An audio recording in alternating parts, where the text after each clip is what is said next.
Sur des géants des mers avec un bateau qui fait 32 mètres de long, 23 mètres de large, avec un mât qui est à 38 mètres au-dessus de l'eau. Ça donne des proportions qui permettent d'aller très vite à la surface de l'eau.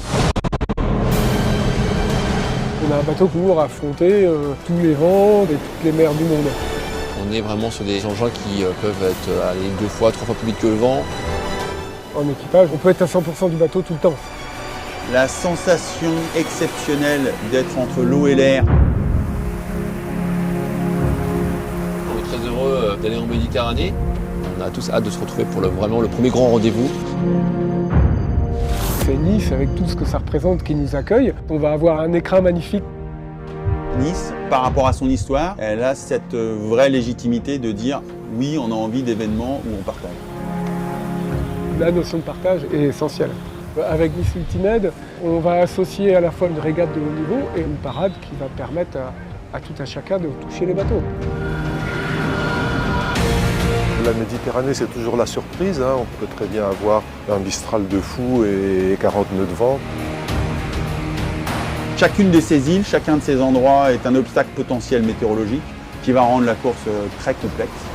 C'est un vrai sprint, ça va être haletant. On a ouvert un terrain de jeu incroyable. Ça promet une belle bagarre.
I'm Tucker Thompson, your host of the 54th Annual Congressional Cup presented by the Long Beach Yacht Club.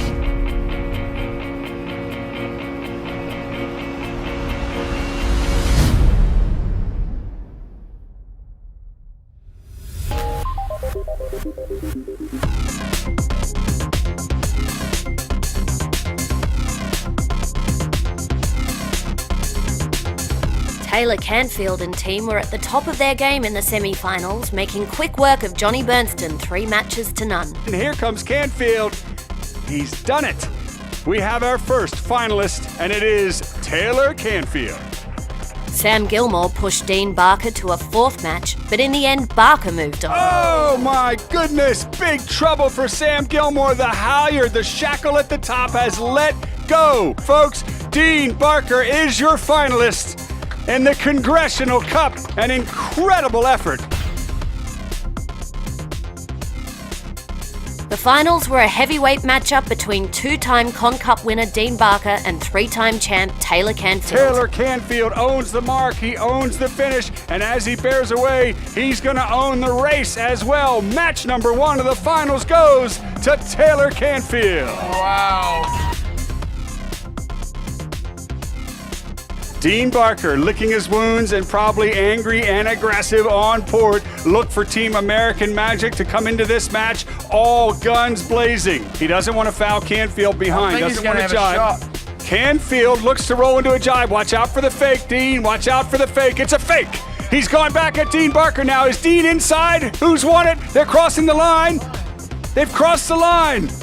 Blue flag, Dean Barker has won it. An incredible finish.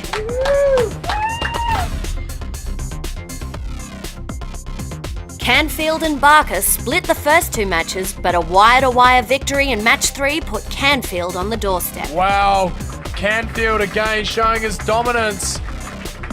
Canfield 2-1 up over Dean Barker, bringing it to match point.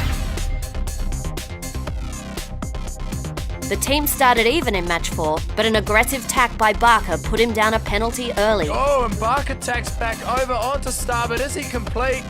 Are we going to see contact here? Oh, we're definitely going to see a penalty. I don't even know if the trimmers were ready. That was the fastest tack. Barker surprised us all. American Magic held the lead by inches with an incredible cross on leg 3. Don't push it. Don't get another foul. Has he got it? Will he cross? Canfield will be looking for a penalty. Look at that cross. Incredible. Holy moly. Dean Barker just pulled off one of the most impressive crosses I have ever seen. Barker failed to clear his penalty at the weather mark and opened the door for Canfield, who slammed it shut. So Barker shed his penalty and rolls into a spinnaker set, but Canfield is ahead as the boats head downwind. Oh my God, I think this could be a big mistake from Dean Barker. It doesn't look like Barker's gonna do it. And Taylor Canfield, folks, wins his 4th Congressional Cup in incredible fashion. Unbelievable!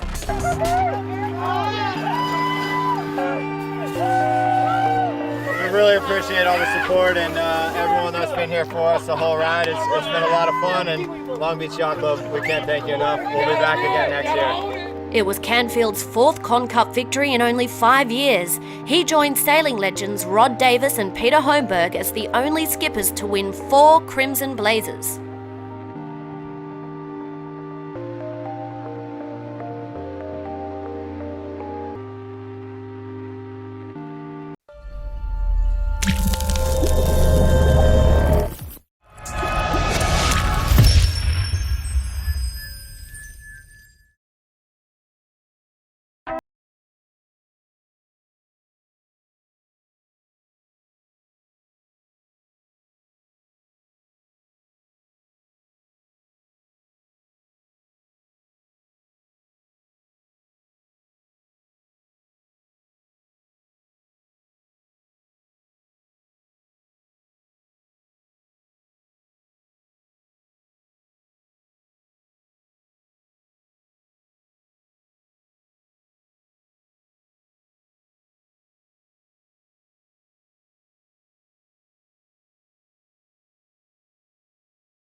Well, as you can just see, there's just a big cloud over here, and normally when you're in front of the cloud, it's pushing wind out of it, and if you're on the back side of it, there's very often a vacuum. So that's why I just said to Louis, probably now you're going to make a gain on the upside, because it looks like upside is just on the other side of the cloud. So they're probably coming in the vacuum, so we probably have a little stretch now till the cloud gets over us. We're getting light. Axel gets again the new breeze, then probably you get that effect again. So it's clouds is always an interesting thing, and people say, yeah, can't you anticipate on it? But it just all of a sudden appears, and not a lot of action that you can take. So very often the luck of the draw.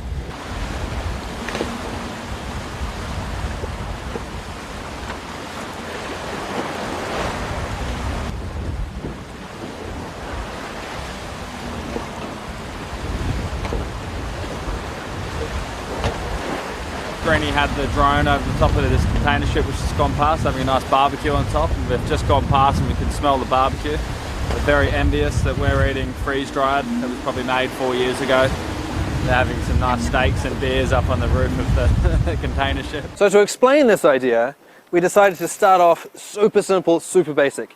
This is the laser. 95% of sailors in the world started sailing on this boat. So basically, when you want to trim on because the sail is flapping or because you're going upwind, all you need to do, because the forces are small with small sails and with this nice purchase, all you need to do is just pull on by hand. But in a Volvo 65, you need a winch. When the loads get too big to pull by hand like I did on that laser, well, we're here on a cruising boat that's got winches, and we're getting closer to the Volvo 65. Same idea applies. Whack on the rope, pop in a little winch handle, and then away you go. And you get a lot more force by using the winch. But these little chestnuts, as cute as they are, wouldn't hack it on a Volvo 65. For that, we need something a lot bigger. On a Volvo ocean racing boat, you're going to need something a little bit more substantial, something like this. This monster can pull on sheet loads of 3 to 5 tons and can generate massive line speeds that you need for doing a high-speed jibe. Now, on leg 4, Martin Kurazori, when he was sailing on board Dongfang Racing, put together an awesome system preview about how all the system works. Check it out. Dana?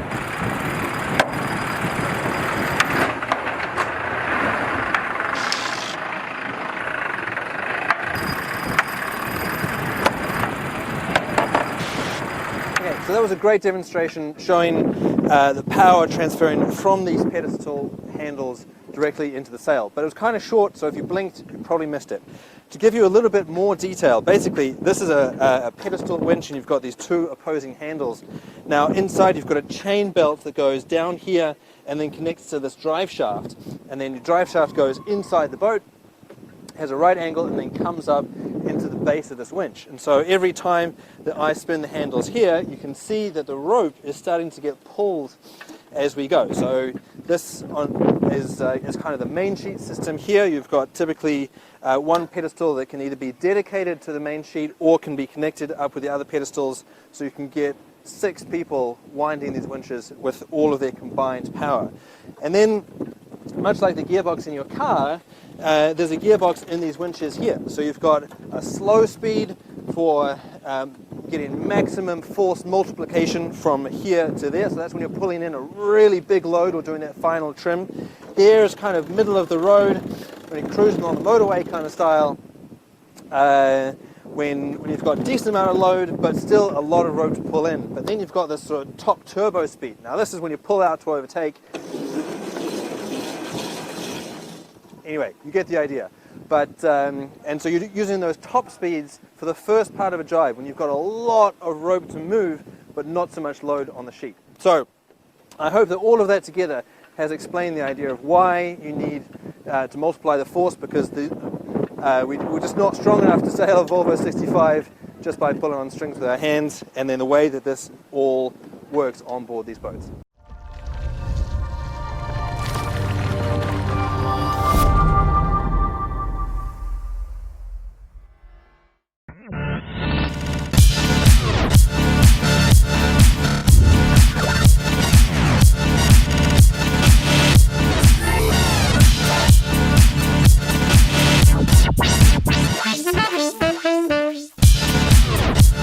Antigua's 51st sailing week opened today with a sparkling race in a fresh Caribbean breeze. Here's a look at what the racing fleet got up to on the rough Atlantic waters of today's windward course.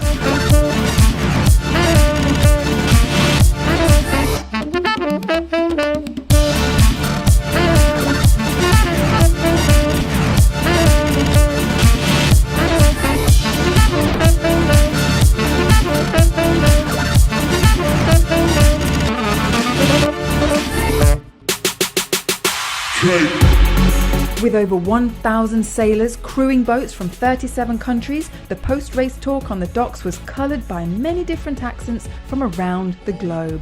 Hi guys, Antigua #1. The first day of the Antigua sailing week was very amazing for us. Sailing week, beautiful. Windy and wet today. It's just an awesome experience. It's good fun. Party was great last night. Some really good music. Amazing environment. You know, when can you sail with 20 knots of wind, 20 degrees water? You know, great boats side by side, great hospitality. So we're really happy to be here. We're just looking forward to the next 5 days. You know, it's cracking. So the week is off to a sublime start after day one. Let's see what the next 5 days have in store.